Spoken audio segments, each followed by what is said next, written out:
a friend of mine named Victor that I met here last semester here in Fullerton.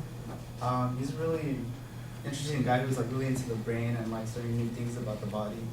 And he was reading an article that supposedly if you go 1 week without sleep, you start hallucinating. So he wanted to try it out, and I witnessed it with him.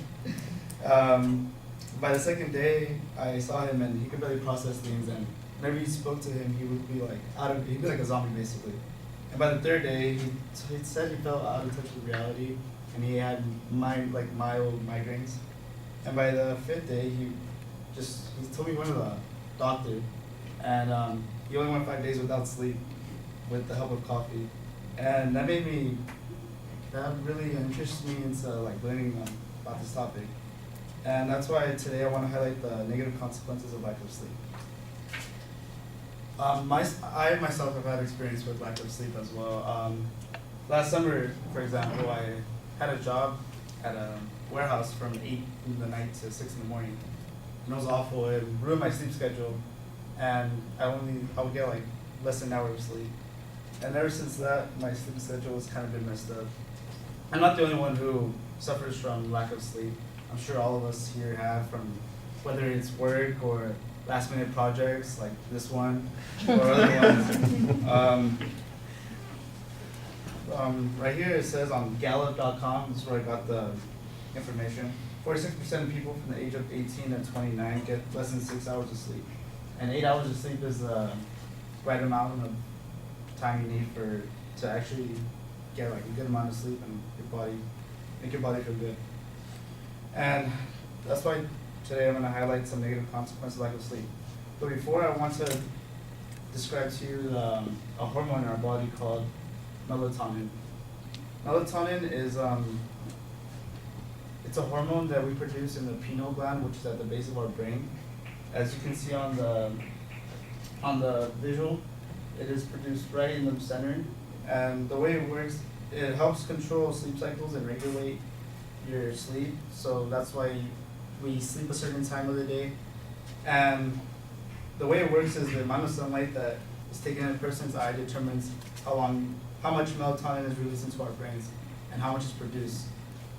So the more sunlight you intake, the more melatonin is released by increasing your sleep. As stated from professionals on WebMD.com, melatonin levels rise through the day and evening, and at night remains really high. That's why at night we tend to sleep more. And now that I gave you some information about what helps us sleep, I'd like to now talk about some consequences of lack of sleep. One thing that really damages your body from lack of sleep is your central nervous system, which is a highway of information made up of tissues and nerves from your spine to your brain. And with lack of sleep, it interferes with your ability to process things and learn new information, as well as cause paranoia and suicidal thoughts. And also, it could make you hallucinate, but that's if you sleep for like a week or two. And other factors like migraines and fatigue also occur while you lack of sleep due to damaging your nervous system. Another consequence of lack of sleep is your immune system your cells that help you fight off diseases get really low. And I'd like to give a quote from Dr. John Park, a pulmonologist, which is a disease specialist, and also a person who specializes in medicine. He states, "We know that our immune system response is suppressed when we are sleep deprived, and that we develop less antibodies and certain vaccines." Park also states that it takes longer for our body to respond to immunizations, which is because your body is prone to more viruses. So that means basically that it's hard for your cells to fight off certain diseases, like a common cold or a little throat ache could lead to something worse if you're not getting enough sleep. Also, since diseases are easier to get, cancer, for instance, you could have a high chance if you're not getting that amount of sleep. Researchers from the sleepfoundation.com compared 1,200 women who developed breast cancer between 2005 and 2008 with 1,300 who did not have cancer diagnosis. They found that breast cancer was higher for the women who didn't sleep and worked late shifts. Low immune system for lack of sleep caused cells to struggle to fight off those certain diseases. And with that in mind, there are way more things that happen when lack of sleep, as seen on the chart. I went through 2, but there's a lot more that could really damage your body. And today I went through the 2 consequences of lack of sleep, and I discussed with you guys the hormone in our body called melatonin, which is one of the things that helps us sleep and regulate our sleep. And yeah, that's it.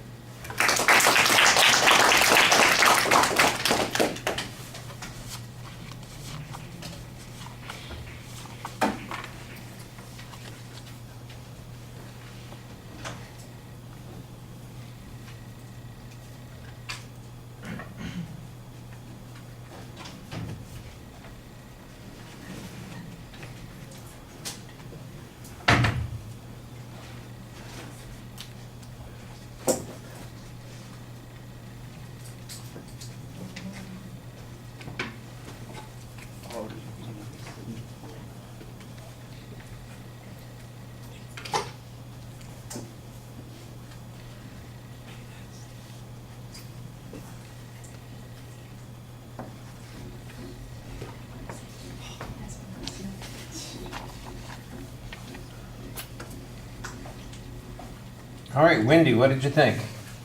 I thought it was a good presentation.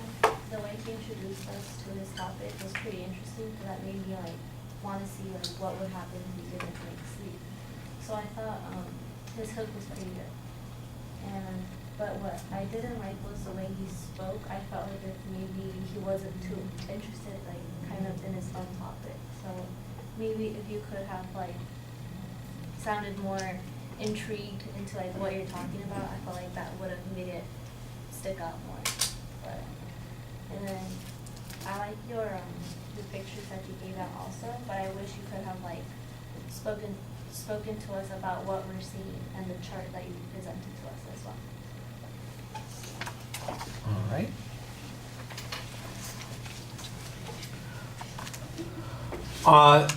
I like the opening a lot. There's an interesting story about your friend Victor, who probably shouldn't, be entrusted with having children or anything, because he sounds like he's a little crazy. But I think I thought you sounded intrigued by the subject yourself at the beginning, but I'd agree with Wendy a little bit. As you got into the speech, your voice tended to drop out a little bit, and I think it got a little dry in the presentation, so it's not quite as involving in the rest of the speech as it was at the beginning. So the setup was pretty strong, with one major exception, and that is that there's not really a preview of what the structure is going to be. I clearly heard the purpose statement. That was fine. I heard a nice justification. In fact, you had a visual to go along with that justification about the number of people who are missing sleep. I have a comment about the visual in just a second. So I know what the topic is. I know where you're kind of headed with it, but I think you need to roadmap it for us a little bit more. In the body of the speech, I could detect when you changed subjects, because you had a pretty clear signpost that you were doing that. I just didn't know what the subject was that I was changing to until you said it right then. It was like, okay, I guess that makes sense that this is the next thing. It's a topical method of organization, so you could be going in a lot of different directions, and I think structuring it earlier would have helped. So I think my guess is, if I just looked at your outline and you looked at your outline, it would be really well structured, and you could see easily what the outline, what the preview would be. It just didn't end up in the speech itself, and that's an easy fix in the future. On the second point, it seemed like there was a lot of information about things that could happen when you don't get enough sleep that didn't get cited. And then there were like 2 or 3 citations. I think we got John Park a couple of times, and another organization or group that was mentioned there. But there was a whole bunch of stuff that came before that in that second section that wasn't attributed.